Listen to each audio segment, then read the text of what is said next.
Breaking news. Tirumala Tirupati దేవస్థానానికి సంబంధించి కల్తీ నెయ్యి సంబంధించిన విషయంలో హిందూ ధర్మం అబాసు పాలవుతూ ఉంటే ఇటు బీజేపీ పార్టీ కానీ అటు ఆర్ఎస్ఎస్ సంస్థ కానీ ఏది కూడా పెద్దగా స్పందించలేకపోవడంపై పలు రాజకీయ విశ్లేషకులు అయితే అనుమానాలను వ్యక్తం చేస్తూ ఉన్నారు.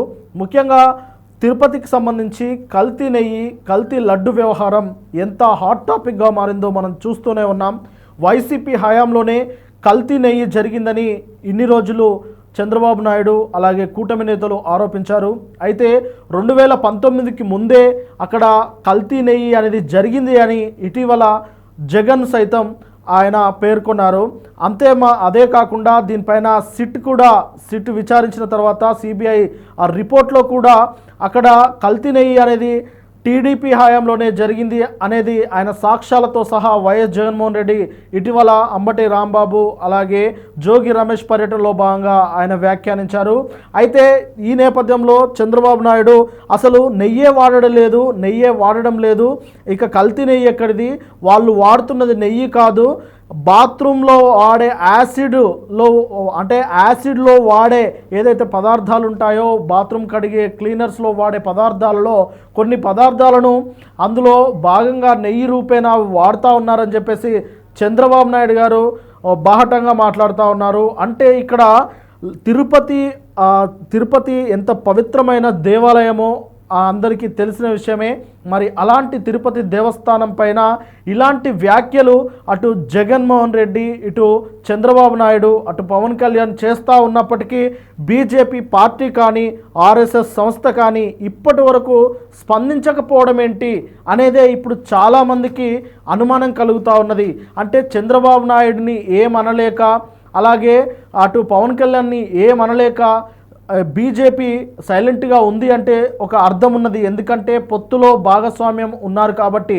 కానీ జగన్మోహన్ రెడ్డిని ఎందుకు విమర్శించడం లేదు, దీనిపైన ఎందుకు ఒక ప్రత్యేకమైన సిట్ను ఏర్పాటు చేసి అసలు ఇది నిగ్గు తేల్చడం లేదు అనేది రాజకీయ నాయకులకు ఎక్కువగా ఇప్పుడు అనుమానిస్తూ ఉన్నారు, రాజకీయ ప్రముఖులు అనుమానిస్తూ ఉన్నారు. మరి దీని వెనకాల ఏదైనా జగన్తో బీజేపీ ములాఖత్ అయ్యే అవకాశం కనిపిస్తూ ఉన్నదా అనేది ఇక్కడ చాలామంది అనుమానాలను వ్యక్తపరుస్తూ ఉన్నారు.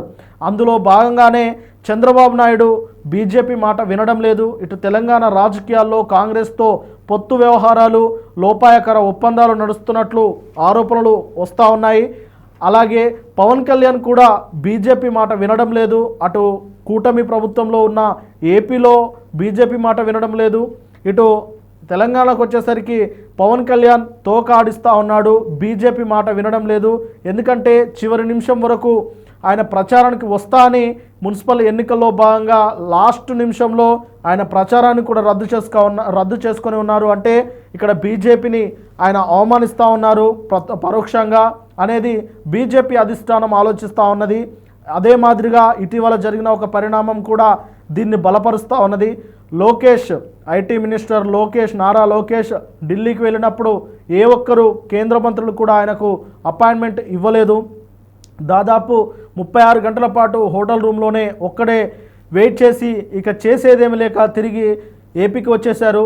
ఈ మొత్తం పరిస్థితుల నేపథ్యంలో బీజేపీ కావాలనే కూటమి నేతలను ముఖ్యంగా చంద్రబాబు నాయుడు, నారా లోకేష్, పవన్ కళ్యాణ్ను దూరం పెడుతుంది అనే టాక్ వినిపిస్తూ ఉన్నది. ఈ నేపథ్యంలోనే వైఎస్ జగన్మోహన్ రెడ్డికి బీజేపీ దగ్గరవుతూ ఉన్నది. వెనక నుండి జగన్ రాజకీయానికి అలాగే జగన్కు చేయూతనిస్తూ ఉన్నది అన్న ఆరోపణలు వస్తూ ఉన్నాయి. అయితే దీనికి కూడా కొన్ని అంశాలు అయితే చాలా స్పష్టంగా కనిపిస్తూ ఉన్నాయి రాజకీయ విశ్లేషకులకు. ఎందుకంటే ఇటీవల ఆంధ్రప్రదేశ్ రాష్ట్రంలో జగన్ అలాగే వైసీపీ పార్టీ కూడా బలపడతా ఉన్నది. ఇక 2019లో వైసీపీ పార్టీతో బీజేపీ పొత్తు పెట్టుకొని అక్కడ ప్రభుత్వాన్ని ఏర్పాటు చేయడంలో ఎంత సహకరించిందో అందరికీ తెలిసిందే. ఇప్పుడు కూటమితో కలిసి ఉన్నది. కానీ కూటమితో కలిసి ఉన్నప్పటికీ ఏ ఒక్కనాడు బీజేపీ జగన్ పైన విమర్శలు చేయలేదు, ఆరోపణలు చేయలేదు. అనేకసార్లు ప్రధాని నరేంద్ర మోడీ గారు ఏపీకి వచ్చినా సరే జగన్ పైన ఏ ఒక్కరోజు విమర్శనాత్మకమైన కామెంట్ చేయలేదు. అలాగే జగన్ సైతం ఏ రోజు బీజేపీ పైన, మోడీ గారి పైన, ఇటు కేంద్ర మంత్రులపైన కూడా ఏ రోజు ఆయన విమర్శించలేదు, ఆయన ఆరోపించలేదు. కాబట్టి వీరిద్దరి మధ్య, బీజేపీకి వైసీపీకి మధ్య చీకటి ఒప్పందాలు, తెర వెనుక రాజకీయాలు జరుగుతున్నాయనేది రాజకీయ విశ్లేషకులు అంచనా వేస్తూ ఉన్నారు. రాబోయే రోజుల్లో అంటే రాబోయే 2029 అసెంబ్లీ ఎన్నికల్లో ఏపీ రాజకీయాల్లో బీజేపీ ఏ పార్టీతో పొత్తు పెట్టుకోవచ్చు, అటు వైసీపీతో పెట్టుకోవచ్చు, ఇటు కూటమితో అలాగే కొనసాగవచ్చు. కాబట్టి ఏ ఒక్కరిని దూషించకుండా, ఏ ఒక్కరిపైన విమర్శలు చేయకుండా చాలా జాగ్రత్తగా ద్వంద్వ వైఖరిని బీజేపీ ద్వంద్వ వైఖరిని అవలంబిస్తుంది అని రాజకీయ విశ్లేషకులు చెబుతూ ఉన్నారు. ముందుగా బీజేపీ ఎప్పుడు చెబుతూ ఉంటుంది డబుల్ ఇంజన్ సర్కార్ అంటూ.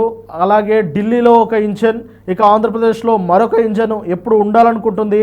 అది వైసీపీతోనైనా సరే, ఇటు కూటమిలోనైనా సరే, మొత్తానికి ఏపీ ప్రభుత్వంలో బీజేపీ భాగస్వామ్యం కావాలి అని భావిస్తుంది. కాబట్టే అటు జగన్ను వెనకేసుకొస్తుంది అని రాజకీయ విశ్లేషకులు సైతం అభిప్రాయపడతా ఉన్నారు. ఇది నిజంగా జగన్కు సైతం చాలా ఉపయోగకరంగా ఉంటుంది, ఆయన భవిష్యత్తుకు.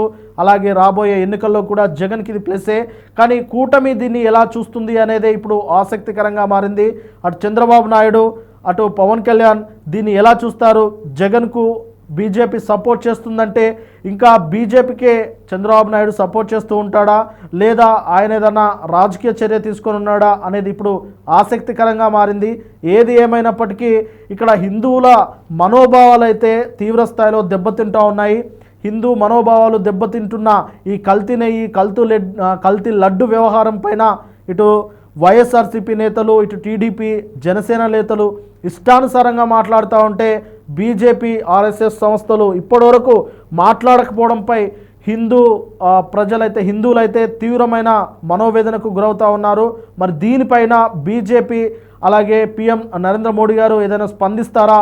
హిందువుల మనోభావాలను వారు ఎలా కాపాడుతారు అనేది ఆసక్తికరంగా మారింది. మొత్తానికి ఈ రాజకీయ క్రీడలో అటు దేవుడిని, ఇటు హిందువుల మనోభావాలను బలిపెడుతూ ఉన్నారు అనేది అయితే ఇప్పుడు రాజకీయ విశ్లేషకులు అయితే చర్చిస్తూ ఉన్నారు.